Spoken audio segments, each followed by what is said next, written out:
অনেক দিন আগে যে ঘটনা ঘটে গেছে সেটা নিয়ে নিজেকে বারে বারে দোষারোপ করা ঠিক না। যে ঘটনা ঘটে গেছে তাকে তুমি আর ঠিক করতে পারবে না।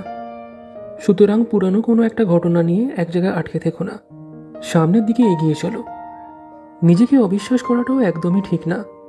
দরকার হলে পৃথিবীর সব কিছুকে অবিশ্বাস করা যায়, কিন্তু কখনো নিজেকে অবিশ্বাস করে নিজেই নিজের মন ভেঙে দিও না। যে নিজেকে বিশ্বাস করে না তার থেকে কমজোরি মানুষ পৃথিবীতে আর একটাও নেই। নিজের প্রতি যথেষ্ট বিশ্বাসটা রাখো। কে কি বললো সেদিকে কান দিও না। নিজের বিশ্বাসের প্রতি একটু অহংকার থাকা ভালো, যাতে চলতে চলতে পড়ে গেলেও তুমি নিজেই উঠতে পারবে, এমন মনোভাবটা যেন থাকে। যার নিজের প্রতি সঠিক বিশ্বাস আছে সে হাজার সমস্যাকেও ঠিক কাটিয়ে উঠতে পারবে। নিজের জীবনটাকে ভালো করে সাজাও, এমন অগোছালো করে রেখো না।